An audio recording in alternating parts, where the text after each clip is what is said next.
Hi, it's Ricky of Moshville Times here once again. Now, tonight we have Dundee multi-genre metalist Catalysis. I wish I didn't write that because that wasn't easy to say. But tonight tonight we have lead guitarist Drew and we have the drummer Callum. So this means that vocalist Colin, guitarist Sean, and bassist Pablo are just too camera shy to talk to us. But that means that we can just talk about them behind their back anyway, which you do anyway, as I heard on the street. So how the hell are you guys? It's been a wee while since I see you. I saw you a couple of weeks ago at Judgment Day, and one hell of a performance, guys. Even though I don't know whether you thought it was. Yeah, it was all right. We had our friend Steppy up to do some guest vocals in Connection Lost, and things got a bit muddy. The waters got a bit muddied there. But other than that, I think it was a great show. Yeah, And yeah, other people seemed to like it. A few people were like, "Oh, that was the best we've ever heard you do Connection Lost." I'm like, "Cool. We need to start fucking up more often." Actually worried about how we play it the rest of the time. No, I extremely enjoyed the set. So very well played to you guys. I think you actually had the best crowd reaction in the night. So, and I think were you second last? Were you? Yeah, that's right. Or Yeah. you were second last day. I think I had a great crowd there as well. So fair play to you guys. But we're not here to talk about that at the moment. For those eagle-eyed listeners, you would have heard me talking about Catalysis on Moshville Radio in the last couple of weeks. The fact that you've got your second album, Betrayer, coming out on December the 15th. So I think it's fair to say that it's exciting times for you all. Yeah, definitely. Absolutely. We're a pretty active band. Got 4 EPs and an album out since coming about with sort of 2017. So Yeah. we've been pretty active. We released our last EP was only July last year. Before that, September the year before. So pulling together an album and kind of pushing it, but making sure it's still good quality. Yeah, that's kind of how we keep ourselves energized for the band. To just always be working on new stuff. We definitely haven't written half of an EP already before this one's even out. Well, do you know, I was actually going to say that as a joke, because probably some of the songs have probably been ready for a good few months now. But seeing your history and seeing that you are prolific songwriters, I'm not surprised that you've already got plans already. Yeah, I think we never really know exactly what we're going to do for the next release till the current one's out the way. Yeah, Like we have some songs or some, pretty solid 75% of the way there stuff. Whether it'll be another EP, whether we might try just doing singles for a bit, which we've never done before. yeah, We've released singles, but it's always been a single from a bigger release. yeah. So we're still working on getting this album fully squared away. The songs are there, everything's tracked, and we're just going kind of back and forward on a few small mix details and stuff just now. Yeah. While also writing the follow up. Yeah. Something tells me Drew doesn't sleep, Callum, and I bet he sends you a riff at 4 o'clock in the morning saying you have to hear this fucking riff, by the way. It's exceptional. Not too far from the truth. I mean, you certainly don't sleep. You don't really send me songs at 4 in the morning, but all I can say is working from home has been an exceptional gift for songwriting. And I'm sure I'm not the only musician that's feeling that way. Yeah, I mean, I've done interviews. I've done plenty of interviews, and there have been a few people that are just sick of the state guitar, so they didn't look at it for months. But I think that was just the overall feeling with COVID and staying in and anxiety and all the rest of it, mental health and all that. I'm completely the other way. I've since working from home, I've probably played more guitar than I ever have. Maybe not like when I first started playing when I was like 15 or 16, where you come home from school and you literally play like from the minute you're in the door till when you go to sleep. But yeah, just, having my guitars, because this is like a spare room at the back of the house, which was originally meant to be like a kind of home studio, and it turned into a kind of office for me to work from during the day. But it still also doubles as the home studio space. So this is where we record pretty much everything except the drums. But it means that I have at any given point, 8 or 9 guitars within a few feet of me. It's pretty easy when you've got 20 minutes between meetings or whatever to just kind of pick it up and have a noodle away. I think there definitely are a lot of people though where like I think not knowing when gigs were going to come back and stuff, it sort of disheartened them. So I think definitely like a lot of people did sort of stop playing as much. But not us. We released an album I was just at gonna the start say- of the pandemic, and then 2 EPs while we were still sort of. And I think you done a video as well, didn't you? We did the lockdown video, yeah. Because we couldn't do. We must have done the video for the title track pre-COVID. Well, did we do that when the first lot of lockdowns eased? Because we pushed the album back from its original release date, didn't we? I think that is what we. I can't remember if we Because released the album it was meant to before. be the 1st of May originally, I think, or there or thereabouts, and it came out in July. Because we were like, we'll push it back a few weeks, it'll be fine. Or we'll push it back another few weeks. Yeah. Fuck, we're not pushing it back a third time, because people had pre-ordered it, and paid for it and whatever, and the CDs were sitting here. Do you feel And the that you've only not reason done we that pushed it album? back was It's the- justice that it deserves, because you weren't able to get out and play, and then it was like a year before you can have your first gig and stuff like that. But So at that time, the songs were old for you. yeah, there's definitely an element of that. I actually organised the first metal gig in Dundee, in Scotland rather, after the lockdowns ended. 28th of May, 2021. Cool. It was, like I said, it was the first metal gig in Scotland. It was weird because it was all seated, and it was like when you had the maximum capacity of 100 for any indoor event. But it sold out in like 2 days or something. I put the tickets up online, and it was like people were like, I will go and see any old shit that's on. Like, get me a ticket for that. It sold out in like 2 or 3 days. I can't remember now. And we did almost treat that as like a delayed album launch for that show. Yeah. Like pretty much a year late. But most of the songs that we played from the album that night, really, we've never played again. Yeah, there's quite a lot of them where that was like the only instance of them getting played live. Yeah. But to put things in perspective, we played that. So the album came out, or originally it should have been May 2020, came out July. We managed to play our first show after the album at the very end of May 2021. And by September 2021, we were putting out our new EP. So the new EP, at the point we played that, the socially distanced sold out gig, sold out as fuck. Put that on the wall. But That's like something the point Kevin we played Bridges would that, say. It's not sold out, it was sold out as fuck. yeah, absolutely. But at the point we played that show, we'd already written and I think recorded most of the follow-up EP. It might have even been mostly mixed at that point. It was mostly mixed at that point. But we didn't play any of those songs live. We thought like, we could chuck some of the new stuff in, but we wanted to try and at least give the album like that one show. Yeah. Where we kind of dug a bit deeper into it and stuff. I think what also contributes to the amount of songs that you've done and the releases that you've done is that you've got a consistent lineup. I think, tell me if I'm wrong, but has it only change been when Colin stopped playing the bass vocals? And Pablo came in and took it on? So the very first EP, the lineup was. I mean, when we very first started the band, there was a few different guys. We had a bassist originally who played like 2 or 3 shows with us and didn't really work out, and then Col came in. Our original guitarist was actually the other guitar player from my old band, Excellent Cadaver, and he got a job where he was working a lot of night shifts and stuff, so he kind of stepped aside. And Sean, who was a mutual friend of me and Paul, because he briefly played bass in my old band, Sean was just a natural choice as a replacement because we were already good friends and stuff. So Sean came in just before the first EP was released. Same with Col. So Col did play on the first EP. Sean didn't play on it, but was around for like the release and the shows and stuff like that.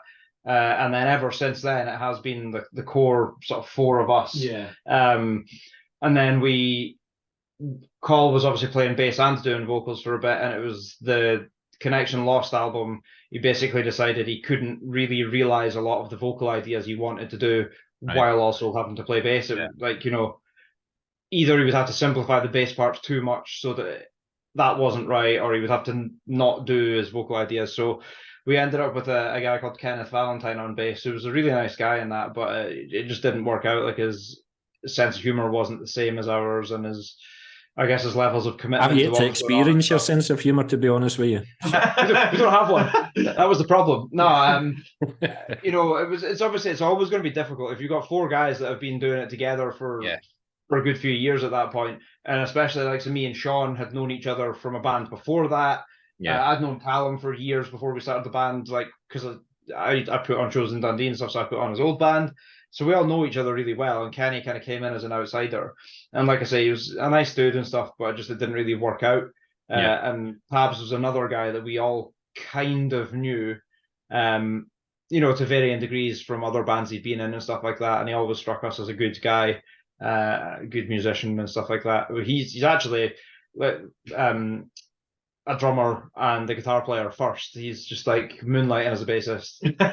Is he a better guitar player than you? Certain stuff, definitely. Like I can't play anything acoustic. I can't like finger pick or anything like that at all. He's way better at that kind of stuff than me. Yeah. No, absolutely cool. Absolutely cool. Listen, thanks for that. But going back to the recording of the album then, how was the recording for you all? I mean, did it take you was there a particular song that pissed you off because it needed a good few takes before it was done right, or was it quite a smooth process actually? So, I mean, in terms of the recording, like I mentioned earlier, I record everything here, but I don't mean I record everybody else's parts. Like I just sort of produce and engineer the sessions, other than the drums, because I can't, you know, mic up a full drum kit and stuff in the house. But one of the main advantages for me of doing that is, as well as the cost saving versus going to a studio or whatever, it makes it so much more relaxed. Yeah. Because, you know, you don't have in the back of your mind, we're paying for this per hour, like I really, really need to get it on this take. It also gives you a bit more freedom because you're doing it on your own time. You can experiment a bit more and, you know, mess about with layers and try this harmony, try that harmony. Oh, I want to try putting a, you know, a super low death metal vocal underneath this bit or whatever. There's always bits that are frustrating when it comes to recording. For me, as a lead guitarist, it's the solos. You know, because they're fiddly. Something I did a bit differently this time was I kind of tried to record them as I went. You know, so as I was working on the solos for the songs, when I came up with stuff that I liked, I was like, okay, I'm going to record that bit just now. So some of the songs sat about with like a half-finished solo in it, but I had half that I was happy with. Yeah. You know, but to try to get like the, you know, the whole solo in one take and one pass or whatever is always a pain in the arse. And there's definitely some fly editing going on in there. And I would say like the album opener, Kingmaker, is joint fastest song that we've ever done, but it's by far the most extreme song we've ever done, and certainly the most extreme stuff we've done at that kind of tempo. So over to Callum to complain about the tracking process for that. Well, actually, that recording that song was the one that I was really, really dreading. So I tried to be, because we had 2 days for recording the drums for this album. Yeah. And I tried. Who did you record them, mate? So we recorded them at Dundee Music Studios with our friend Mark Tyndall that runs Open Eyes Productions. Okay. So the two of us went in, recorded it with him, and it's always good having 3 people there, because obviously everything is. For those bits where he needs extra hands. Yeah. I mean, there literally is one of those bits. So, yeah. But yeah, so I tried to be smart about it. And like the first day we didn't have as long, so it was okay. How do we do this where, you know, like I'm as warmed up as I need to be for the harder songs, you know, trying to not front load it or rear load it with harder stuff, that kind of thing. And I was really dreading doing that opening track, but that one went incredibly smoothly, and I still don't really know why. Or yeah. The first of the 2 days of drum tracking was a bit of a fucking nightmare. Yeah. Like you know, first day you go in, you have to set up the kit, get everything tuned, get all the tunings locked in, all that kind of stuff, work out mic placements, blah, blah, blah. So by the time you've done all that, it kind of eats into the tracking time. And then I don't even remember what song we recorded first, but it was one that you basically worked out was going to be one of the easier ones. And then it proceeded to be a complete fucking nightmare. Yeah, What was it? basically the first. So we did Never Unseen first because I was like, oh, it's pretty short. There's nothing, particularly challenging in it. And then I just had a really shit day as a drummer. Um, so a lot of stuff that normally I wouldn't struggle with, it was like I just obviously like when you're recording, it's different to when you're playing with like playing live or practicing or whatever. And it's like I just couldn't sort of get in the zone for it, so to say. And it's one of those things where if the first song doesn't go as smoothly as you want it to, it kind of Plays in doesn't your set a mind. very good tone for the rest of them. And I think the original plan was to do 4 songs in the first day and then 6 in the second. I only managed to get 3 done in the first day. None of the hard ones, but they were the 3 that I struggled with the most. And then the second day, after like being like fuck, that went terribly, and now we've got 7 to do today. You went in and just absolutely ripped all 7, no bother. And I was in a really shit mood after how the first day had gone as well, so I was like, oh, this is just going to be even worse. But I think that was one where sort of like the opposite of what happened on the first day. The first song went so incredibly smoothly. Like we did a sort of like a practice take for getting into it, and we are like, fuck, that one take That was gone, wasn't it? Yeah, it was gone. But we were like, fuck, that one take was almost good enough to just use in its entirety, and I think just that made the rest of the day so much easier. 'Cause as with most things, like if you start things better, it's easier to keep it going at a better sort of level, I suppose. Absolutely. Yeah, and I think Cole had some frustrations vocal tracking wise as well. He's pushed the boat out quite a lot in terms of like the complexity of some of the parts and just the different sort of voices, as you might call it, that he's used, and some of the layered ideas and stuff like that. It's a shame that it's not on, because I would have asked him a couple of questions about that, But I was just wondering, Drew. If you think your interviews are long normally, what's him talking? It's gonna be really fucking long. I was just get digging there first. I was just wondering, Drew, though, that after the first night of Callum's drumming, that WhatsApp group that you told me about that has all the band members apart from Callum in it. There's a WhatsApp group like that for each member of the band, just missing them. But it's actually used to discuss buying the members' birthday presents because we're nice guys and get each other gifts. So I was just wondering if you're thinking of chucking them out of the band due to that performance in the first day. We're just going to program the drums next time. No, we're not. Programming drums on your release is fucking rubbish, and bands should stop doing it. Yeah. So was it okay for you with the guitars and stuff like that? Was there a lead that you had to do like 10 times before you were finally happy with it? Yeah, all of them. No, I like the tracking process for guitars is a bit different because Sean and I write the songs, and then Sean and I, for most of the stuff this time, we got together to record the guitars. Yeah. So you've kind of got a second person there. There's a few bits and pieces where, like, certain songs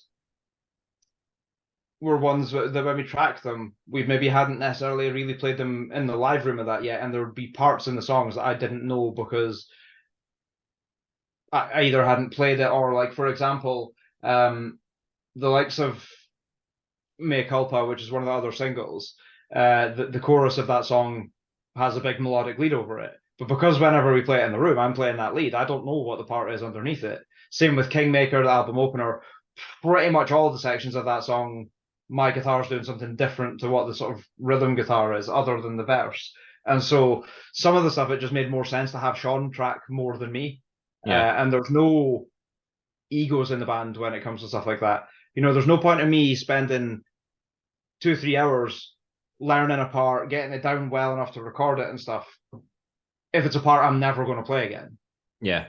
If I'm when it comes to playing it live, if I'm playing the lead part, then what the fuck is the point in agonizing over getting the rhythm parts right? So we kind of try to divide and conquer the guitars and play to our strengths. So if there's certain bits that just make more sense for me to play or more sense for Sean to play, we just go with that to try and avoid frustration. And like I say, we try to always have the other person there as like a extra pair of eyes and ears to check that the quality of stuff's right.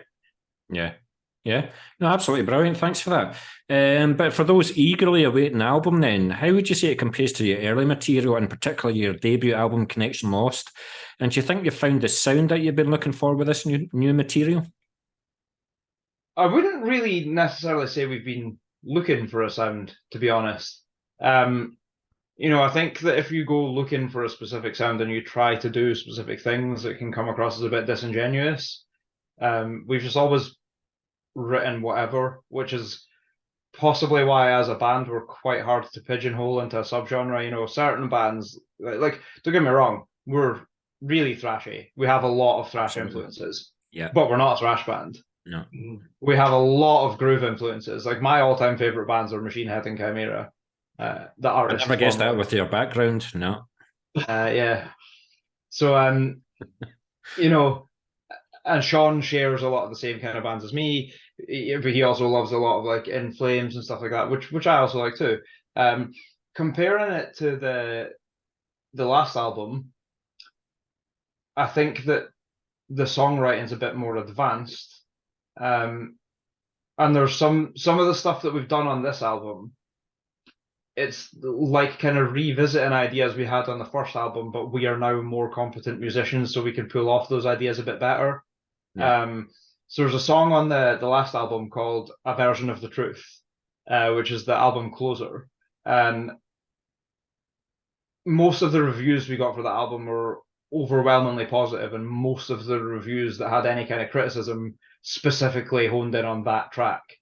And it was like there's a few things that said that like the verses in it were like rappy and it was like new metal-y, and it's that sound should be left to die. Frankly, firstly, fuck off. There's quite a lot of new metal bands. Look at Keep our it age. light, Drew. Keep it light. But we all grew up on Spineshank and El Nino and Korn and stuff like that. So fuck, we wear our influences on our sleeve. But secondly, that I think like the thing with that vocal part in that song is, other than Call, I don't think we were ever particularly sold on it, but we just kind of went with it, and that's something we've sought to not do anymore. If we're not all feeling it, and if we don't all think it's of the right quality for the band or whatever, or up to standard for the release, we push it. And so we have on this album almost a sequel song to A Version of the Truth, which is called Another Version of the Truth. You will not find any new metal-esque rapping or anything like that on there. You'll have slam brutal death metal on it now. It's the overall idea of the song and the musical concepts and stuff of it are broadly similar, but it's a lot more involved, a bit more intricate. The guitar parts are a bit more interesting. We've kind of fleshed stuff out by adding pianos and strings and stuff like that. There's female vocals in that song. So we've just kind of dug into the idea that we tried to capture on the first album and push the concepts of it a bit further this time, I think. Yeah, and like when we did that on the last one as well, we'd never done a song like that either. Like we didn't have songs with like lots of big clean sections or anything like that. Yeah. So I think that knowing sort of how it went last time, it was pretty clear on like how to do it better. Even if we didn't consciously think about, is this better than the last one? I think, there was just a bit more of an understanding of how to write that kind of song. And I think, to make it clear though, like we're still super proud of the Connection Lost album, including A Version of the Truth. I love that song. I totally get why the sort of we call it spokals, which is like spoken vocals in the verses aren't to everybody's taste or that, but like, and it's not what we had maybe originally had in mind when we wrote the music for it, but like it's cool and we all stand behind it. Yeah. But there's quite a lot of things that we did on the last album that we've kind of done again, but a bit better. There's a few other songs you could possibly draw parallels with. There was a song on the Connection Lost, oh my god, what the fuck is it called? Reborn, where musically I think it has a lot in common with Mea Culpa on the new record. The style of the chorus, the style of the chorus lead and whatever, but it's just so much stronger this time. Yeah. We've been more thought out and more deliberate with the melodies, like worked hard to make them catchier. Harmonies that are there because they're meaningful, not just because we wanted to put loads of bits in. It's overall it's a sort of a logical follow-up. It's not a huge departure to anything we've done before.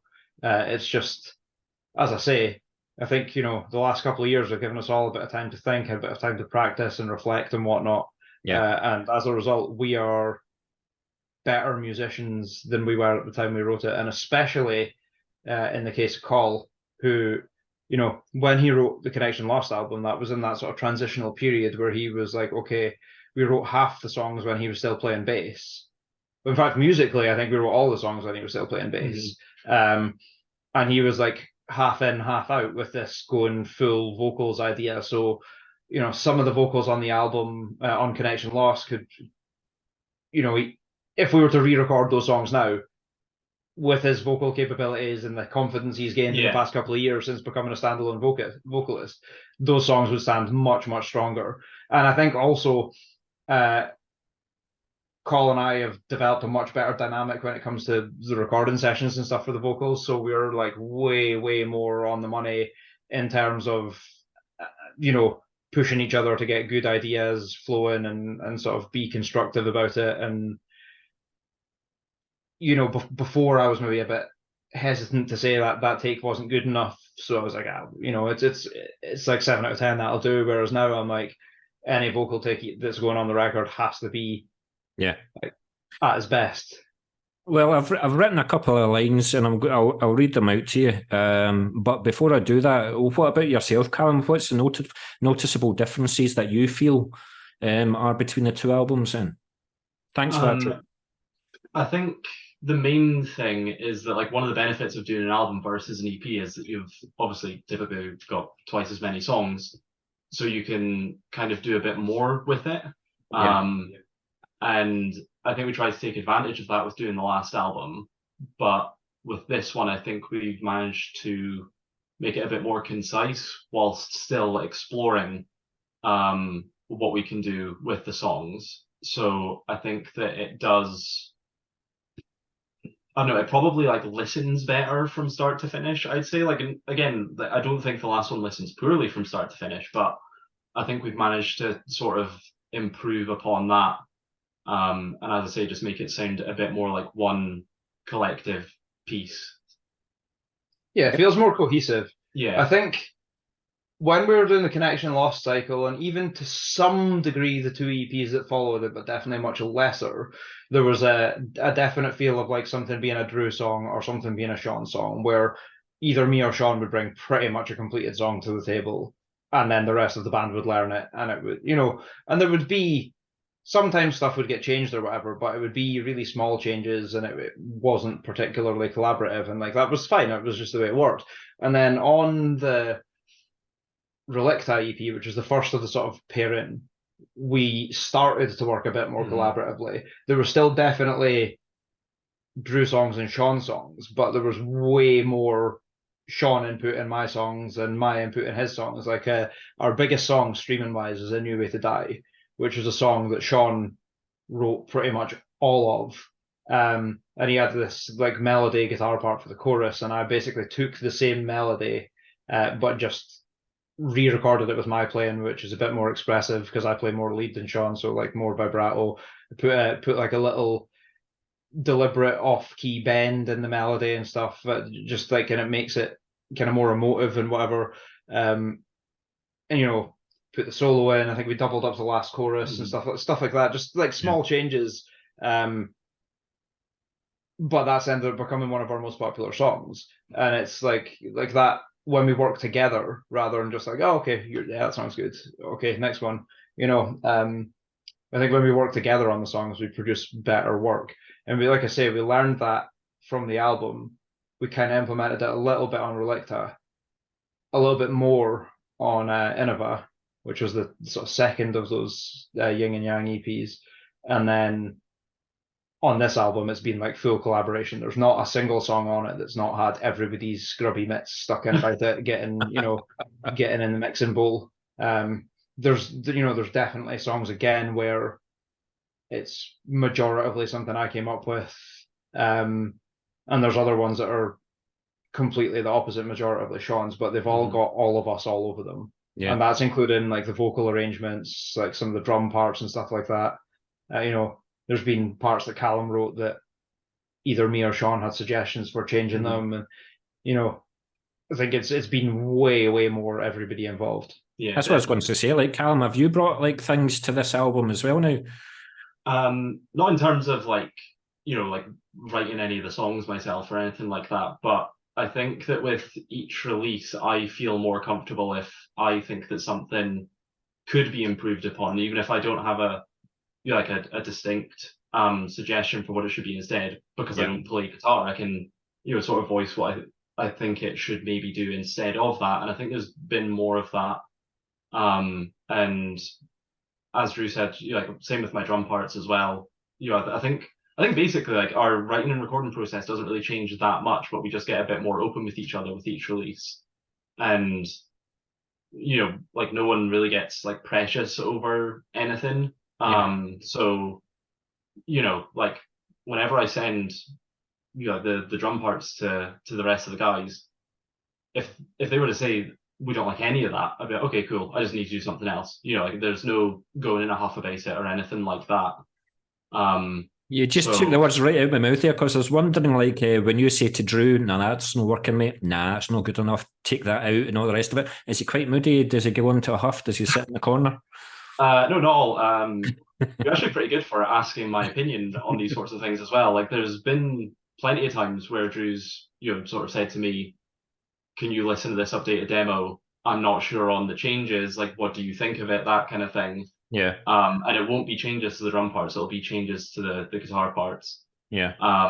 So now, like, I don't think that anyone really, gets too fussed over suggestions. Like, I'm pretty sure that if someone came in and was like, "I think the parts you write are really shit," someone would get upset, and you'd understand that.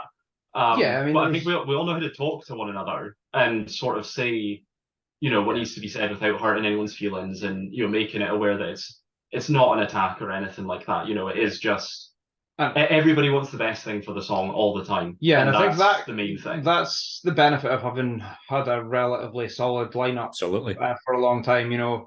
And then also the benefit of being prepared to work collaboratively. Like, there's one song on the album, Overlord, that in particular there was a lot of like back and forward on the vocals. Carl had an original vocal idea, and it was like, a demo came over, listened to it, and I was not feeling it at all. And then it's is that just the performance on the demo because it's only a demo? If he was like really going for like proper tracking, would it be good? And we kind of bounced a lot of things back and forward, spent a bit of time on it in the room, trying out different things, because it's easier to try stuff out in the room sometimes, when you can try this. Okay, not that, try this, rather than like, I don't like that, send something else, and then he sends another demo over, and then I've got to import it into Pro Tools and mix it all and stuff to check it. Like, but I think overall, all of the songs on the album that we had sections like that with have come out for the better on the other end, and I think all of us would agree. I don't think anybody is like pining for a part that was cut or changed. Yeah. No, absolutely brilliant. Thanks very much for that, guys. Right, thanks for that, guys. But I really like the heartfelt thoughts and opinions that you put into how you felt the album compares to your debut, Connection Lost. But for me, I think it just sounds more fuller. I mean, for example, when I listen to like City of the Dead of Connection Lost, I just feel like any band could have wrote that. I just feel like it was a wee bit empty in places, like kind of like run of the mill. But listening to Bottom of the World, for example, it's just completely more fuller. You've found your identity. Your songwriting is so much improved in the last couple of years. I mean, other highlights for me, Kingmaker. Like, see when the blasts came in, I was like, Callum, what are you doing? I was like, hello, because I love my death metal. You've probably noticed. But the opening track and the opening sound was blast beats. I was like, what is going on? Have I listened to like a brutal death metal album or something like that?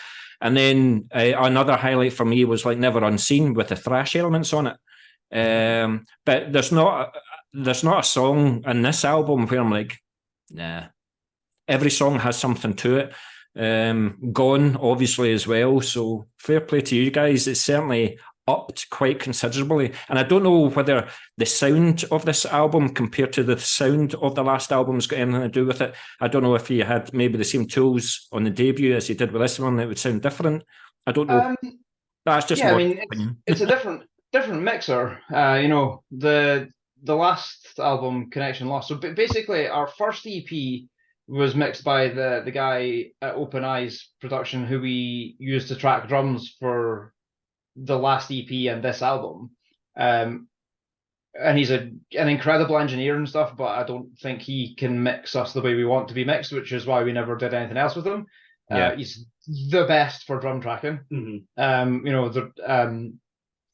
so we started using Mendel, who's the ex-guitarist of Aborted, who obviously, if you're a big death metal fan, you'll be familiar with. Yeah. So Mendel did the self-titled EP, Connection Lost album, Relicta and Innova. And we'd been kind of speaking about changing it up for a little while. Mendel's great, good guy, good results, but his prices kept going up and we didn't really feel like he was delivering any more for the money. And that's not to, you know, to denigrate him in any way. Obviously, people have got bills to pay and those bills are going up too.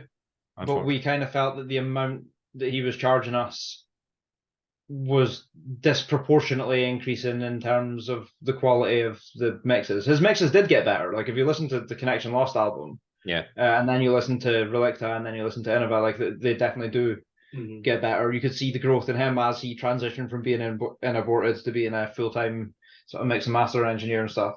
But the guy who's mixing the new album is a guy called Hans Solon, and he's a Norwegian guy. We played with his band in January in Bannerman's. Before we played the show with him, I checked him out online, just, you know, as you do when you're playing with other bands. And I thought, fucking hell, this album sounds amazing. So when we were speaking to him at the show, I was like, oh, your stuff sounds great. Who mixed it? And he's like, me. I was like, oh, all right, cool. And we got speaking to him and stuff. And he basically, when it came to doing this album, we were looking at Hans and we were looking at a guy called Kieran Smith, who's also local to us. He's a drummer for To Kill a Kill. He's does a lot of kind of Scottish metal bands and stuff like that. And they were both kind of quoting us similar prices, and you know, there seemed like there was pros and cons to each of them. One of the problems or struggles we had with Mendel was that it was always done remotely. Obviously, he was in the Netherlands and we were in Scotland, and that was going to be the same with Hans. Kieran was local, but you know, Hans is a guitarist, which is good for me because you know, he's going to know what I'm after more. You would think Kieran's a drummer, so Callum was like, oh, then we'll maybe get the drum sound we've always wanted. So we asked them both to do a test mix. Kieran sent his test mix over. Kieran actually test mixed a song off our last EP just after it came out, just to show us what he could do as well, which is kind of how the conversation started about him doing that album. And we were pretty serious about the idea going with him, but then we put Hans' mix on and we're like, oh, yeah, like that's decisions made. And Hans was the cheapest out of the three options we had as well, which is always I think nice. because I looked him up. The best. That doesn't happen often. I looked him up, you know, and I don't think he's been doing a lot of this. I think he's been in one band or something like that, eh? And he's in a band called Once Awake, and he mixes their stuff, and it sounds great. Yeah, I think he mixes a lot of other bands, kind of locally to him and stuff. He's a carpenter, which really surprised me. Yeah. So he basically has two businesses. He has a studio and he's a carpenter. And you know, probably built it. Yeah, I think he did. But you know, he's not doing it full time. I think he has designs on doing it full time at some point. But he's pretty low key in terms of, like, you know, we would never have found him if we hadn't played with his band. Like, not a fucking chance. He doesn't even have a Facebook page for a studio or anything. Yeah. But the results speak for themselves. And obviously, you've in this conversation, you've touched on the fact you've heard some of the other tracks. Obviously, I sent them over to you because I know that you're with Moshville, and it's a good relationship to have, and it's good to get you guys talking about the album and stuff. Other than Gone, the stuff you've heard is not the final mixes either. Like, so it's only going to sound better than that when when the final version, like they're pretty close, but there's bits and pieces that we're tweaking in that. So it's going to sound even better than the versions that you've heard. Yeah, well, certainly looking forward to seeing it then. Absolutely. But so what different versions of the album can we get then, and where can we get them? So obviously, I know the usual answer to streaming this, but services. So obviously, usual streaming services and stuff are going to have it day one. And for the first time, we've decided to release it on vinyl as well. I personally could not give a monkeys about vinyl. I think it's fucking stupid. It doesn't fit in my pocket. I can't listen to it in the car. But I know lots of metalheads fucking love it. Callum loves vinyl. I do. And as much as I don't care for vinyl myself because it's impractical and archaic, for me, it still feels like a step in the right direction as being sort of viewed as a legitimate band. All the big bands are doing vinyl. There is a big resurgence. People want it. We've had people asking us if we have stuff on vinyl for previous releases and whatnot, and we've always had to say no. So we've decided to put ourselves in the black financially and go for vinyl this time. So please fucking order them. But yeah, so our physical merch, there's a whole range of t-shirts and hoodies and stuff like that, CDs and vinyl from www.catalysis.bigcartel.com. Yeah, I like the crow shirt, by the way. I like that shirt, the crow. Yeah, it's a good shirt. I'll hook you up with one of them in a couple of weeks. What was I going to say? Yeah, it's just there's such a old school element out there, and it's caused the resurgence in vinyl and stuff like that, and even cassettes. I mean, I've just bought a cassette player now from Argos for like 25 quid, and I'm bringing out all my cassettes again from like the late 80s and early 90s and listen to albums that I've not listened to in decades, But I still buy my CDs. I had the vinyl collection, but unfortunately, I was in a relationship and I sold them to try and get more money, blah, blah, blah. But anyway, so yes, I don't cater so much for vinyl just now, but there are plenty of collectors out there, So yeah, this is it. We know people are interested in it. It's like I say, it's not for me. I've got enough expensive shit to spend money on. I don't need any more expensive hobbies, but I totally get it. And like, don't get me wrong, I'm very much from the, get on the bus at the weekend, go up to HMV and buy a new album that's just come out and get on the bus home as a teenager, read the lyrics on the bus and all that. So like, I totally get the physical product thing. Mm-hmm. And I still buy CDs. Not as many as I used to buy, but like whenever it's a band that's important to me or whatever, if they're putting something out, I'll pre-order the album, especially if there's like a bundle deal on where you get like a pre-order exclusive T-shirt or whatever, So we've tried to I know that's the kind of thing I go for, so we've tried to create a bit of that. So the T-shirt designs and stuff we've got just now, the Crow one's not exclusive to the pre-orders, but like the Kingmaker T-shirt that's up, and then the Kingmaker hoodie and stuff are going to be exclusive pre-order only. Just to try and capture a bit of that magic. That's it. Well, I'm looking forward to seeing the merch stall in a couple of weeks. I will need to try and forget my wallet and stuff like that and go shit, because I'll be making an appointment with my bank manager on Monday, I think. It's your 50th. I'm sure I can hook you up with a T-shirt.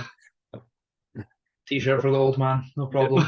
Do you know what I was about to say? I would kiss you there, but no, you'll get a kick in the arse for that comment.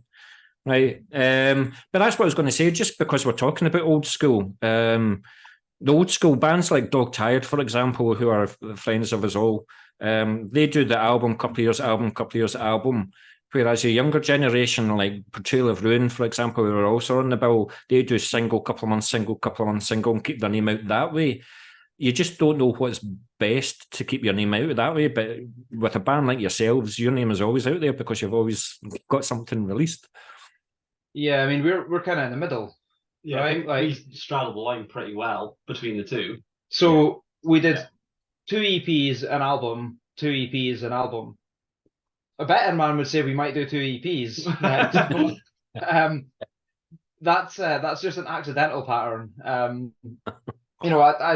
I don't see us doing another full length straight away, because don't get me wrong, we could write another full length straight away. Was there ever thought of this album being an EP first? Nah. We did the Relicta EP, and then so obviously, like I say, Relicta was like written and recorded and mixed before we'd even had a chance to play the Connection Lost shit live because of COVID. by the time we released Relicta, we'd already written a good chunk of the stuff for Innova. And then we started playing some of the Innova stuff live, like a couple of months before it came out in the sort of the Metal to the Masses shows and stuff. Because we felt like Before the Fall was going to be like an absolute arse kicker live. So we're like, right, let's start playing that one. And then the problem with the EP is it doesn't give you an awful lot to work with in terms of like adding new stuff to the set, mixing things up a bit more. If you know, the album gives you a bit more chance to bring some slower songs in or some like kind of mix it up in that way. So we kind of said we wanted to do an album, and we sort of spoke about the fact that realistically Relicta and Innova could have been an album. Because there were two EPs written in such close succession. And I think the overall theming and like the feel of the songs and stuff is pretty consistent between those two EPs. Certainly the most consistent of any sort of two back-to-back releases we've ever done. Yeah. You know, there's a much bigger gulf in sound between the first and second EP and the second EP and the album and so on. Those two were almost sort of, they almost were. It was like we released two halves of an album. So we actually did put them out on a sort of double EP thing that we called Samsara. And that was partially because it's always good. Again, we put it out. There's a couple of bonus tracks we put on it that had been like streaming only before that. One was a re-recording of a song off our first EP, which obviously didn't have Call on vocals originally and stuff. So we did that when Kenny first joined the band because we wanted to put something out with him on it, because he joined right after the album came out, but he didn't play on the album. Right. So we wanted to put something out with him.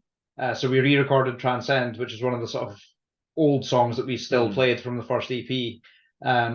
So we redid that with Call, and then there was a Mosh in the Roof On compilation for like the shelter homeless charity, and we re-recorded another song off that first EP that again obviously Call wasn't on vocals, The Wrath of Lolth, which when we originally wrote it, I kind of always envisaged it having like strings and stuff in it, and we just didn't on the first EP. We just didn't do it. So we did a kind of symphonic death metal version of that. So we re-released and remastered the Relicta and the Innova EPs with those two songs as bonus tracks. And originally it was only going to be a physical thing, and part of that was because the two bonus tracks had never been available physically before, but also we'd run out of physical copies of Relicta and of Innova, and we felt at the time like they were both recent enough that we wanted to still have them available at merch and at shows and online and whatever for if people wanted to buy them, but the cost of repressing both of them was too much. So we thought if we put them together and kind of fuse the artworks for them together a bit as well, we could repress it as one thing, and we already have these two songs to chuck on as bonus tracks, so we kind of just did that. And I think that was possibly the thing that got the wheels turning about maybe we should do an album. Because like if you listen to that, it sounds like an album. It doesn't sound like two EPs that have been stuck together.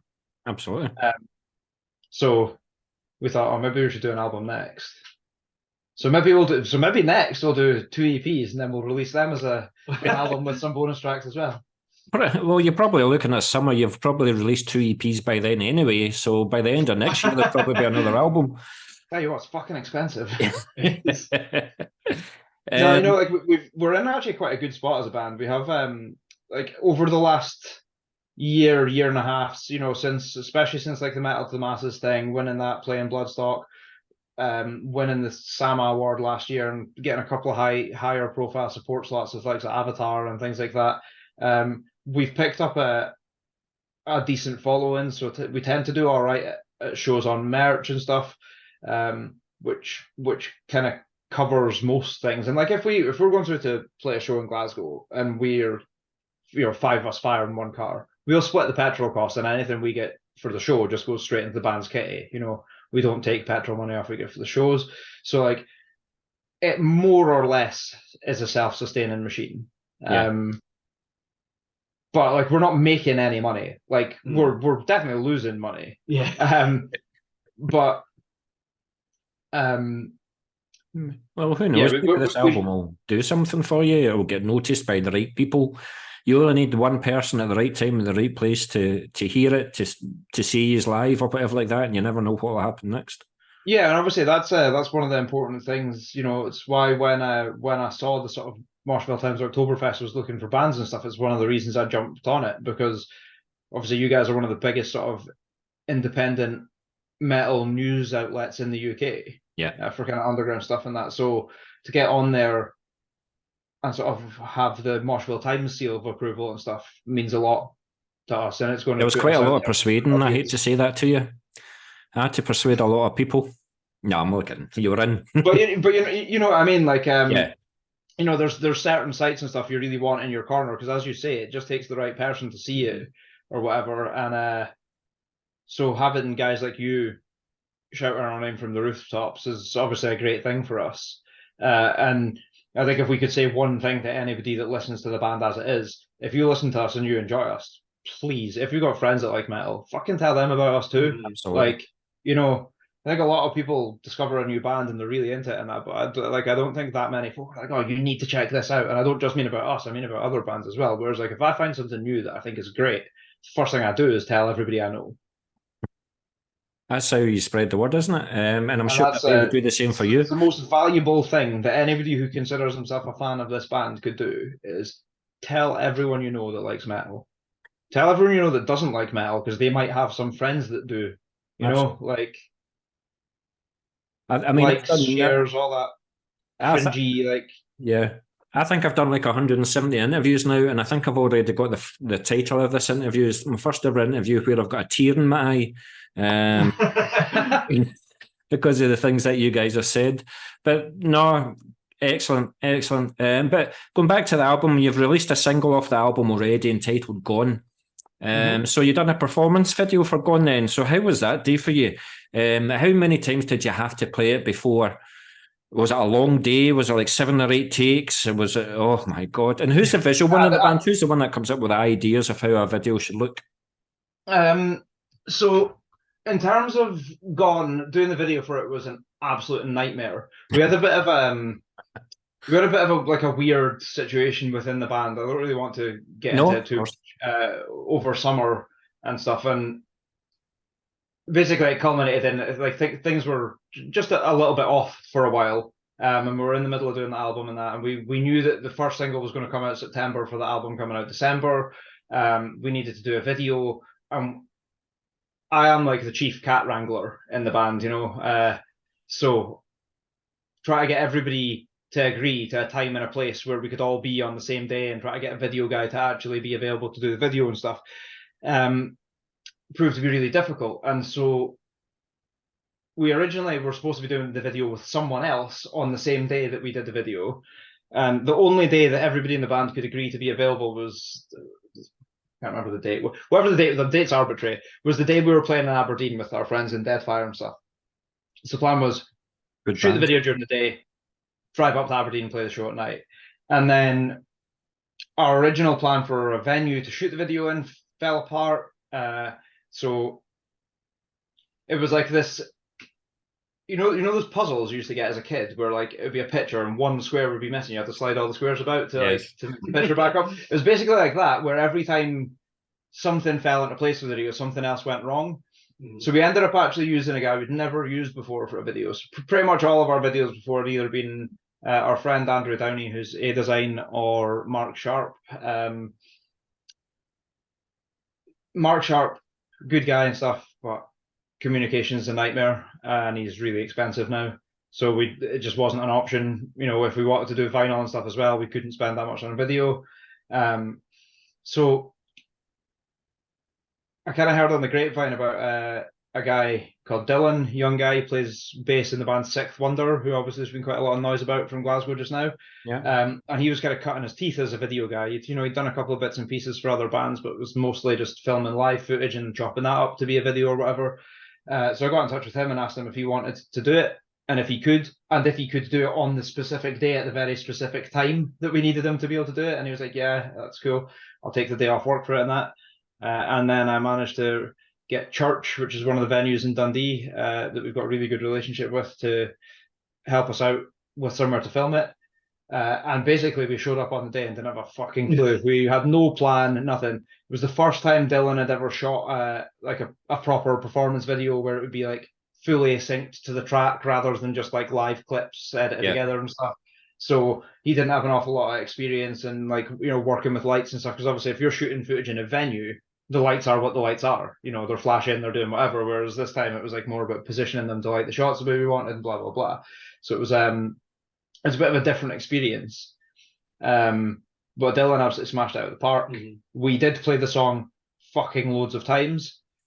Some of that was because we moved some of the lights and stuff about and decided it looked better, so we had to redo some earlier shots and stuff, which if we'd planned it a bit more might have been different. But I think, you know, I'm not a video director. Dylan was inexperienced. But I think the cool thing there is, you know, we've given somebody who's trying to cut their teeth their opportunity to work with a band who, broadly speaking, know what they're doing. You know, we've shot videos and stuff before, so we know how to behave in front of the cameras, and like we have a rough idea about lighting and stuff. So we've given him a chance to work with a band where, if he doesn't really have a portfolio of that, it might be quite hard to get bookings. You know what I mean? Like, so we've given him that chance. He's given us a video we're really happy with, and everybody wins. And as somebody who, you know, puts on shows and stuff, I really think that you've got to kind of nurture the new guys that are coming up and help them. Because, like I say, Mark Sharp, the guy from Dundee who's done most of our videos, he's been doing videos for bands in Scotland for fucking years. Everybody already knows him, blah, blah, blah. He is the guy that people go to. But he's already got a big client base. He's already got bookings for months and stuff. So these young guys got room to come through in their space. And, like, you know, so they're delivering good results and stuff. You want to help. And it's the same with young bands, you know. Whenever I'm putting on something in Dundee, I'm always looking for, you know, as anybody's little brother just fucking started a metal band. Because I remember what it was like trying to get our first shows back in the day, you know. Not so much with this band, but with my previous band, you know, if you don't know the promoters and you don't know the guys at the venues and whatever, you're not friends with the other bands because you've not played with them before or whatever, like, how do you get your foot in the door? And so for me, if there's somebody we can work with, and they're going to be able to deliver something that's up to the standard we need it to be at, but if there's somebody we can work with, that we can kind of give them a leg up in any capacity, whether that's, you know, somebody designing t-shirts or a new business making our merch or whatever, we want to be able to try and help out other people as well, in the same way that, you know, we hope that people will give us a leg up where they can. There's a lot of this going about at the moment, DIY attitude, you know, and do things yourself and just finding local artists. Like, I know other bands, I've just found a local artist, and for example, Mary Hill and stuff like that, and just use them for their shirts and stuff. So absolute fair play to you. But Callum, how was it for you? Because I would hate to think if you're doing a video for Kingmaker and you have to do it 8 times to get it precisely right and all these blast beats and stuff. It's easy for Drew because all he needs to do is just play a guitar, you know. You're the one that's doing all the physical exertion and everything like that. How was it for you? For me is that, like, I typically go first, so the first few takes are the ones where everything's still being figured out. So by the time that everybody else gets their shot, you know, like, the lighting's all right, whoever's filming it is happy with what they want to do with it, all that kind of stuff. Yeah, if there's reshoots, it's reshoots of you usually. Yeah, so I wound up having to do probably the most takes, and like that's fine. It's just how it goes, you know. And I'd rather do that, and the quality of Dylan in this case, like what he had to work with, is better, then it's worth doing it and being even more fucking exhausted than you were going to be in the first place. And then you had another gig you had a gig to play in Aberdeen. Yeah, I'd quite like to not play a show after. Yeah, that was absolutely brutal. Like, that really, really took it out of me. Like, obviously, we're not super old, but we're getting older. And, you know, so doing a music video with, you know, 20 takes or whatever. And, you know, when you're doing a video, you're really putting your all into it because you want it to look good. So you're headbanging more than you probably would if you were playing the song live, because you have to play the part convincingly enough for the camera. Yeah. It doesn't have to be perfect, you know? Yeah. So you go extra hard. And then you go later in the night and you play a set. You still have to go hard because you're playing live. There's people there that want to see you, so you want to put on a show. And like the Sunday was just a write-off for me. Yeah. Like my neck just did not move. You know, like driving back from Aberdeen, I was like, right, just I better hope there's nobody at this junction at the site. Yeah. Driving Miss Daisy, were you? No, good stuff, good stuff. But another aspect of the band that I like, or I use the word love about a band, is the fact that you've got more than one vocalist. So, like seeing you in the live front, I love the fact that Drew does some vocal duties as well. Now, with Colin being the main vocalist, was this something that you were taking into consideration with the new album? Were you wanting to bring in more parts where you were singing in? So, I think even ever since the start of the band, there's always been bits and pieces of backing vocals. Like in the very beginning of this band, there wasn't much, but in my previous band, I'd done bits and pieces of backing vocals, and I was never particularly good either. Not that I'm saying I'm particularly great now, but I think over time, especially while Cole was still playing bass, there was like more and more bits where Sean and I would find ourselves picking up parts live. Yeah. And as we've kind of worked through stuff, like on the on the Connection Lost album, Cole recorded almost all the vocals. So like even parts that would be bits that me or Sean would sing live, it was mostly Cole on the record. And then over the last couple of EPs, we kind of changed that up a little bit and started to develop more of a philosophy of how are we going to do this live, and if we're doing it live, who's going to be singing what bits. And so when it came to this album, we've tried to be as organic as we could with the vocals and kind of deliver it in a as close to what it would be like live as we could. And that has meant that for some of the songs, there's a lot more of my vocals recorded than there would be before. So songs like Mea Culpa, Panopticon, what's the other one called with the melodic? Endless, and those songs. There's like I've got vocals all the way through the choruses and stuff. So Cole's taking care of the clean part as a harmony with Sean in a lot of cases or whatever. And I'm doing the kind of growly stuff underneath or whatever. And that's something that's the way we would have done that live before. If we'd written that song before, that's how it would have worked out. So we tried to do that on the record this time. Yeah. And I think that it gives you a bigger spread of textures and makes the overall the vocals more interesting as well. Cole's, like, don't get me wrong, Cole's by far the best vocalist in the band. Biggest range of different stuff he can deliver and whatnot. But again, like I kind of touched on earlier, there's a big belief in no egos. It's for, what's for the best of the song. So if there's certain stuff that I can do better, like I can do quite like a nasty high scream. That nobody else in the band has got dialed in, but then Cole can do like big beefy lows that are way more guttural than mine and stuff. So we kind of lean into who's going to deliver the part the best, if it's a part that I'm going to be able to actually do live. You know what I mean?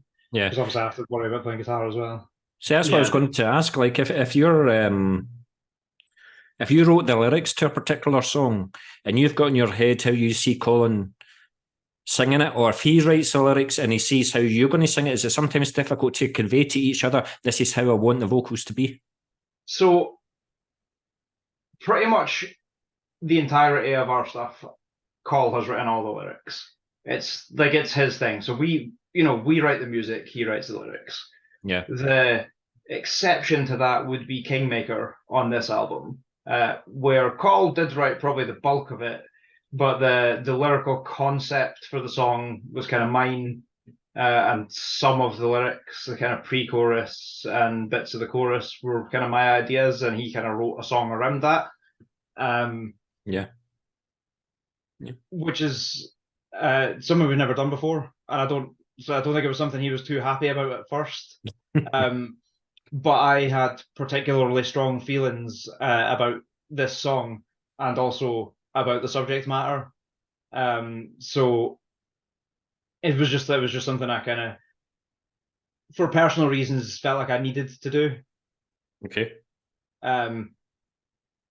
Like that Kingmaker's about sort of somebody that you would basically somebody revealing themselves for what they really are. You know what I mean? So somebody you've maybe thought was someone else for a long time, and in my case, it's about somebody I really looked up to for a lot of my life that turned out to be pretty much a piece of shit.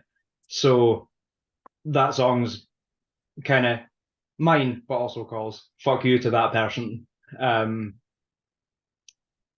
So yeah, I think like mostly it comes down to, in terms of like working out who's going to do what or whatever, it comes down to who's going to do the best job of it live. Yeah. Because sometimes there's bits and pieces that like I would do on the recording because I've had a particular idea or whatever, but I'm not going to be able to do it live because I have to play guitar. Well, and I do my best to try and just be like, no, just keep trying until you get it right. If you can't do the vocals live, then Callum, what about yourself doing backing vocals? Have you ever? I have a distinct lack in vocal talent, and drumming talent, as you probably say as well. So it's not something that I can really help with. Have you tried it? Have you tried it with something like that? I mean, say for example, like when you do your death metal parts, could you do like a growl, or would you, if you were going to be doing singing, it would be the clean stuff? Or are you just not a singer? I think the main thing is that I don't really know how to do it, because I know it's not just literally screaming or shouting into a microphone. Or in most instances, it's not. Yeah. So I think like the lack of knowledge on how to do it is probably the main thing. I also don't think that like playing drums and doing vocals at the same time is particularly straightforward, but it's one of those things that if I knew how to like do those kinds of vocals, I'd certainly give it a go. If it meant that a bit was still able to be picked up and it could make it easier for someone else, that kind of thing. Yeah. We've spoken a few times about Pabs potentially doing some vocals because he can, but the problem is a lot of the time we find ourselves playing, relatively small stages. Like Avery Blacks, for example, it's not a tiny stage. It's not fucking Wembley. And so you've seen us a few times. We're quite an energetic band on stage. We move about quite a lot and so on. And if we were to then have a third mic stand up front for Pabs as well, it's just another thing that's in the way and stops us being able to maneuver as easily on stage and stuff. So we've kind of discussed it before, because we have like a few bits and pieces that are kind of gang chant-y, or a few bits where I'm playing a lead that's a pain in the arse and having to do the vocals, and I can do it, but it's just a pest, it's not great. And so the other option we'd spoken about was potentially having Pabs do some of the vocals, but like just use my mic, but that relies on the stage being big enough for me to be able to effectively get out of the way. You know what I mean? Like it's a lot of moving parts. So I think three's enough. Yeah, no, I mean, I love it. I love more than one vocalist. I think it just has so much diversity of the song. And one of the best experiences I've seen live is Niall, when the three vocalists was doing shit at the same time. Black Seeds of Vengeance. It was absolutely mind blowing. But yeah, no, absolute fair play to you. Fair play. Right, cheers for that, guys. I mean, I know that we were just talking about vocals and how much I love more than one vocalist. I mean, I know that you guys, you're not going to be like Despised Icon, where it's line by line by line and stuff like that, But certainly when you see it in the live front, I'm like, for want of a better phrase, turns me on more. It's more than one vocalist, So keep on doing what you're doing. But obviously, one of the main reasons for this interview is that you're playing the Oktoberfest on Saturday, October the 7th at the Ivory Blacks in Glasgow. Mm-hmm. So obviously, I'm really looking forward to seeing you guys playing. And I hope that some of your old fans come out to play, and that you also gain some new ones as well. But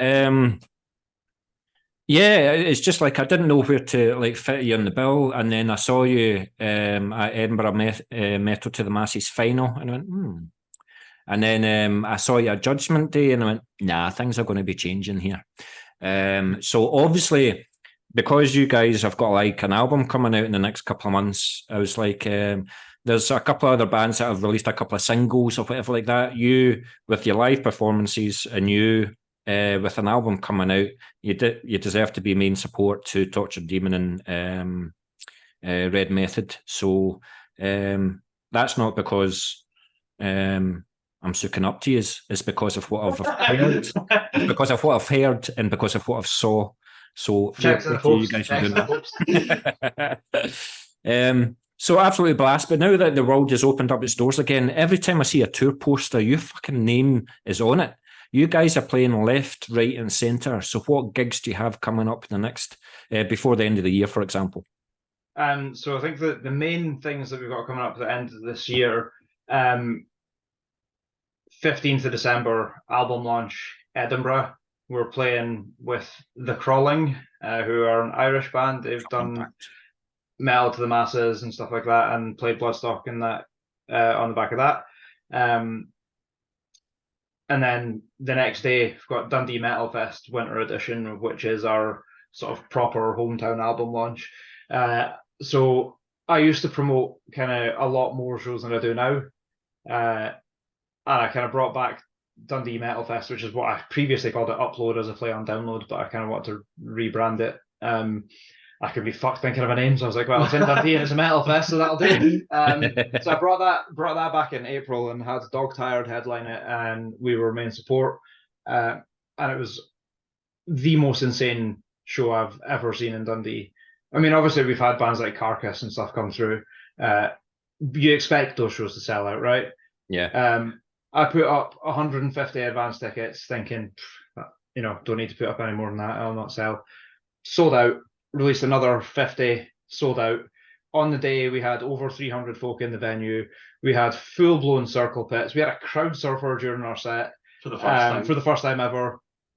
And I think that the whole day, there was a really good camaraderie. All the bands helped each other out, moving shit on and off stage and stuff. And it was just like, the atmosphere was properly electric. So I thought, let's do another one of them for our album launch, and we'll headline it. So that's like our kind of main things this year. Obviously, things are kind of starting to quiet down towards the album coming out, because we want to be able to make sure that we can play places at the start of next year once the album's out. Yeah. We don't want to be doing a world tour of any particular city. We don't want to become the house band in any particular place. So we were trying to space out the shows a little bit more, not in terms of space them out, play less, but just now we're focusing on booking up some really good stuff down south for next year. Like, we got an offer for a show today that obviously I can't say what it is, but it's a pretty decent support. Pause the recording. But so we've obviously been announced for Deprivation Festival down south next year. Second stage headliners on the Saturday for that, and obviously that's got bands like Rage and Speedhorn and Evil headlining the main stages and stuff. So we're kind of gathering steam and try to use this album combined with the sort of positive reception for the last couple of EPs. And the Metal to Masses and winning the SAMA award and stuff like that. So we're really trying to push the momentum, but we're trying hard not to overplay Scotland. We want to give it a little bit of a break in Glasgow. Obviously after the Moshville Times show, but we've got stuff confirmed for Aberdeen, Dunfermline, and stuff early next year in support of the album. And the main thing is try to get down south. Yeah.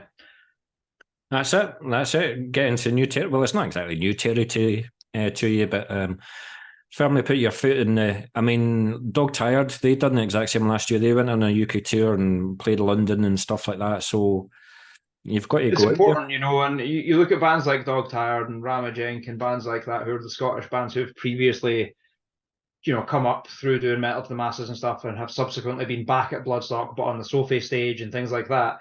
And we know that to sort of grow our band and grow our brand beyond where we are just now, we need to push ourselves out of our comfort zone a little bit. We don't want to just be playing a show in Edinburgh this month, a show in Glasgow next month, and Dundee. Yeah. So we need to kind of get out there a bit more, and we fucking love Scotland, obviously, as a place and as somewhere to play shows and stuff. But obviously, anybody who likes metal is probably fucking sick of seeing bands announce UK tours that only have English dates. Yep. But that, the big promoters, the big festivals and stuff, they're happening down south. So we need to build that same reputation that we've got up here. And I'm hesitant to say we've got a reputation because it feels like it's an egotistical statement. But as you've said, you see our name kind of everywhere. Dog Tired picked us to be a support at their album launch. We're getting offers for bands like Avatar, played with Warbringer earlier in the year and stuff like that. So we obviously do have a reputation. Like I say, Yeah. I don't mean that in an egotistical way, but people obviously like us and come out and support us and whatnot, and that's obviously been recognised, and that's great. But we need that to be broader. We need to be recognised by more people in more places, so that the offers of stuff like Bloodstock and things like that start to roll back in. And I think that getting down to these festivals down south and things like the Moshville Times Oktoberfest show and stuff are the best way to cement that reputation. I'm nearly starting crying again. Are you going to Hordes on Saturday? Oh fuck yeah, we're playing that too. Yeah. The main support for that too. I was waiting for you to come up with that, but because I shall see you on Saturday. I'm coming up for excellent. it. I'm coming up for it. Going to interview Paul McMillan and obviously stay for the day and stuff like that. So unfortunately, I'll be driving, but so it'll be a long day. It'll be a long day, but that will definitely not happen in Oktoberfest. I can guarantee you that. But listen, I've only got 2 questions left. I thank you so much for your time tonight. But I'm going to ask you first, Callum. You've obviously got an extensive back catalogue. You've got new material coming up. You're going to play Hordes or Oktoberfest or any gig or the album launch and stuff like that. What song off the set list are you looking forward to playing most and why? And I'll ask you. I hate this song. This question. Whatever song I apparently hate, not that one. I know what song you're looking forward to playing the most live, but it won't be till the album launch shows. Yeah. So like for the songs that we are like typically sort of playing at the moment and are likely to be playing at these upcoming shows, I think it's either Shadow Parasite, because that's one that always goes down really, really well with the crowd. Yeah. And it's quite an involved song. It's one of my favorites off of the last couple of releases. So it's fun to play it. It never gets boring to play it, like no matter how many times we do. And the fact that it does get a good reception, that helps with that as well.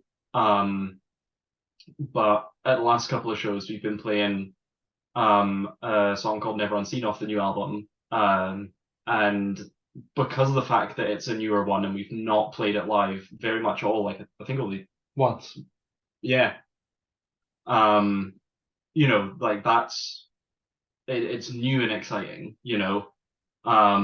so I'm looking forward to playing that because it's always nice seeing how these newer songs go down with people as well, because of the fact that's a big thing for how we decide what songs to play live is if there's one that we feel like it just doesn't go over very well, even if we enjoy playing it, it's like, well, there's no point because us playing a show isn't for us, we're not the ones watching it.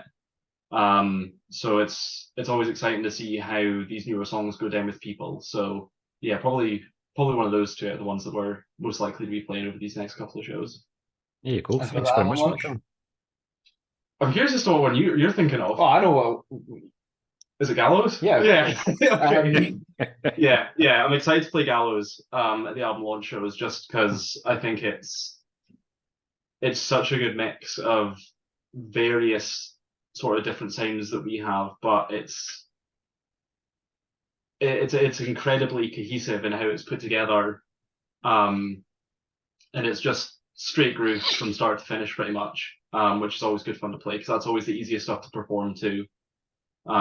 And we like to perform, so if there's a song where it's no hassle to do it, and you don't feel like you have to sort of go out your way to do it, then that's always great. And I know that's going to be one of your favorites to play live as well. Yeah, I mean, in terms of upcoming shows, like my go-to favorite song in the set is always Before the Fall, because it's pretty easy to play. And it's just so stompy and groovy. It's really easy to get into it and headbang loads and stuff. And obviously, the more fun you're having with that kind of stuff on stage, the more infectious it is for the audience, and the more more people that are watching are like, oh, these guys are like into it and it's intense and whatever. So like that's always a big one for me. And I think Gallows has got that same, as I like to call it, big swing and ditch energy. So yeah, I think Gallows will be a good one live.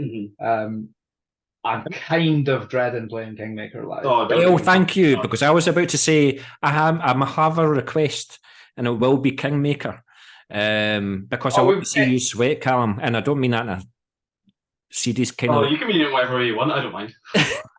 We'll be playing it live. Like it's going to be in the set. Good. No, not till the album launch, though. What? Not till the album launch. You tease. Absolutely. Does that mean I'm going to have to come through to Edinburgh on December the 15th? You can come to Edinburgh on the 15th, or if you like, I will put you on the guest list for Dundee Metal Fest on the 16th. Get yourself a cheap hotel. Make a big night of it. It sounds as if he was inviting me into his hotel room there, Callum. I live in Dundee. I don't need a cheap hotel. Absolutely. Listen, we'll sort that out. But I've just got it's a question that I always ask at the end of the interview about the instruments that they use to record the album. So tell me, Callum, what's your drum setup? What's your pedals? What's your snare, etc.? Too much of it. For drums, we use my Apex Meridian kit. Used a really big setup for doing this album, which was nice. Pain in the arse, but it was really nice. Just for having sort of like more voices to explore on the kit. For a snare, we actually didn't use one of mine. There's a music shop here in Dundee called Rainbow Music, and me and Drew are both good friends with Steph that owns there. Yeah. And I knew that he had a panoply of snares in the basement of the shop, and I was like, is there any chance that I could borrow one of the really, really nice ones? And he's like, well, not the really, really nice ones, but so I got to borrow a nickel over brass, chrome over brass Gretsch snare from the 80s, I think it is. How easy or difficult was it to get the snare sound that you wanted from it? Incredibly easy, mostly because of the fact that I think Tyndall is the most meticulous tuner on the planet. Like I thought I was pretty bad for it. But he gets like a drum dial and everything and makes sure that it's perfectly even tension all across the head. We said what kind of tuning he wanted, so he looked up the right tensions for that kind of tuning and everything. So getting good drum sounds is never a hassle. And particularly where like with that snare, it's like a reasonably high-end snare, so it's better made, typically easier to tune because it's a better drum. We really wanted to focus on the drum sounds this time. It was something that we'd never really been happy with. Like the drums on all our old stuff sound good. We're not saying that they don't sound good, but they didn't sound like Callum's kit. Mendel used a lot of samples, which is is what it is. But on the new record, the only thing with samples on is the kick drum. Toms and snares natural, and that's really cool for us because we've managed to capture the sound of Callum's drums the way they actually sound and the way that he likes them to sound. Which is important. Absolutely. What about your else is just mishmash. What about your drumsticks? What weight are drumsticks to use? So I am fortunate enough to endorse a drumstick company called Pelwood Drumsticks. They're actually a Czech company, but they operate quite a lot out of the UK. And I started speaking to Darren that works for them earlier this year. So I've just been using them for, actually no, it was last year, almost a year now that I've been using those sticks. And it was one of those things where I only tried a couple of different sets and then found ones that I was happy with. So for anyone who's like a proper nerd on what drumsticks are being used, it's the Power Maxi 5Bs, and people should go and check them out because they're a smaller company than a lot of other stick brands, but the quality is still absolutely top notch and their customer service is great as well. So yeah. So what you're saying is you don't tend to break them? I do. You've seen how hard he hits. I didn't used to break sticks all that often, but it's certainly not brand related. It's because Drew used to take the piss out of me for not hitting hard enough. Yeah, my last band's drummer was a fucking big guy. He was like 18 stone and he hit hard. So when me and Callum first started jamming, I was like, you turn the volume up on those drums a bit, man. Like, you can hit them a bit harder. So I know, like sticks and cymbals left, right, and centre. Aye, I can see Callum explaining to you, I am not Gene Hoglan, right? I wish I was. I wish I was anywhere near as good as Gene. Cool. Thanks for that, Callum. What about your good self, Drew? What was your guitar setup, amps, pedals? Something tells me you're the geek of the band and you're the one with the 40 pedals in your pedal board.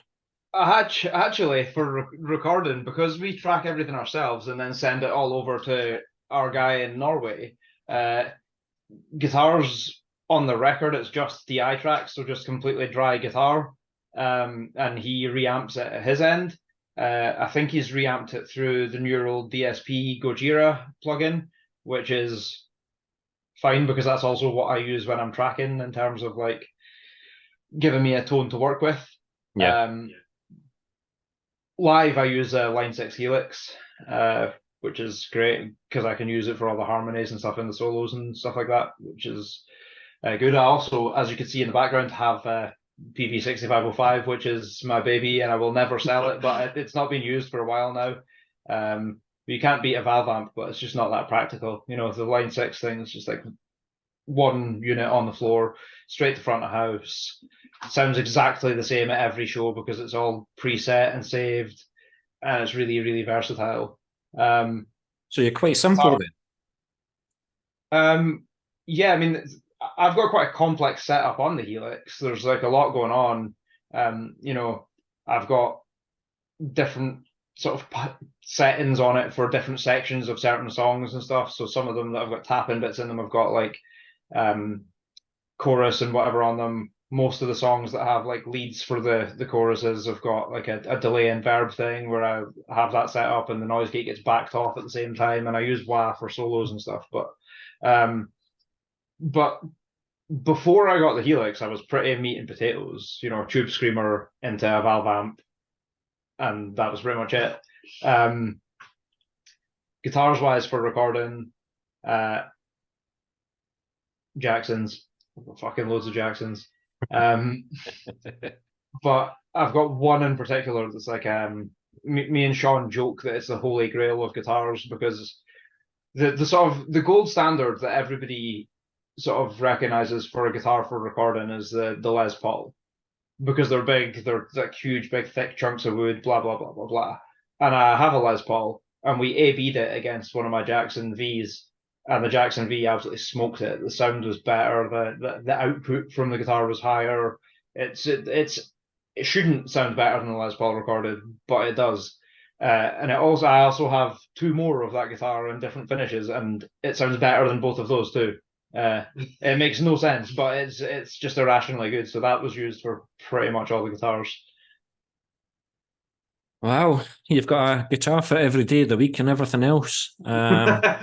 So Catalysis can't be doing that bad. But Callum, the final question for you. Oh, no. When you're talking about the extensive drum kit that you've got and you're playing it live and stuff, does Drew help you in with the kit? Always, yeah. Does he? Yeah, Drew's good for that sort of stuff. Yeah, like I always get help with. I thought he would be the one socialising with the crowd and stuff like that, you know, promoting the band and stuff like that. No, he actually. No, like you're pretty good at balancing the two. Like it's one of those things. It's worse at shows that I'm promoting. Like when I'm promoting the show, it's a real pain in the arse because it's a case of trying to be everywhere at once. But I sort of manage the band, I guess, day to day. So I deal with that, and I guess I do a lot of the networking and speaking to the promoters and whatever. But no, I'm always more than happy to help with loading. Plus, Callum's a useless bastard and can't drive. So being that we're the only two from Dundee, quite often I'm driving Callum with his stuff. I think he's doing it on purpose, Drew. Me too. If it was not on purpose, I wouldn't be getting lessons. I mean, I'd have to bully you for quite a while to get the lessons. No, good stuff. Listen, I was totally honoured about a month ago when you allowed me to play Gone on the radio. Maybe we can do something again just before your album launch and stuff like that. You know, we'll promote you in the radio, we'll promote you on Moshville Times as well. looking forward to seeing you a couple of weeks at Oktoberfest. And we will certainly do all we can to promote you guys, because you guys definitely deserve to be promoted. So it's been an absolute pleasure talking to you guys. No, you as well. You too. Really appreciate the fact you took the time. Really appreciate all the support you've given to the band. Well, you're most welcome, and I can't believe that you're talking to me literally when you've just got off a plane from Italy.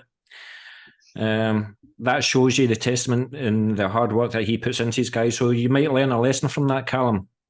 You know, I was waiting for something like that. Yeah, I mean, like, I think the band is like obviously I have a day job and whatever. The band is not just my hobby, but it's like my number one passion. You know, I do other stuff. I play squash and I go to the gym and whatever. But like, the band is the one thing that like I really, really care about, and I think it's a really good outlet for me in a lot of ways, and I get a lot out of it. So when something comes up that's band related, I will pretty much at any time drop anything else to deal with it, do it, whatever.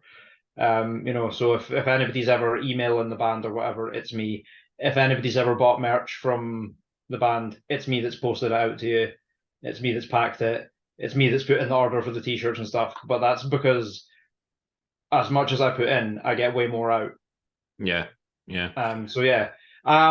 You know, I'm tired from traveling and whatnot, but I get more out of doing this than I would from sitting on the sofa being grumpy about the fact I'm tired. So, well, you live and breathe metal, and long may that continue. Thank you, Callum. Thank you, Drew, very much for your time, and we shall talk again just before your album launch then. Yeah, absolutely. Let's do it. Thank you for having us. Thanking you.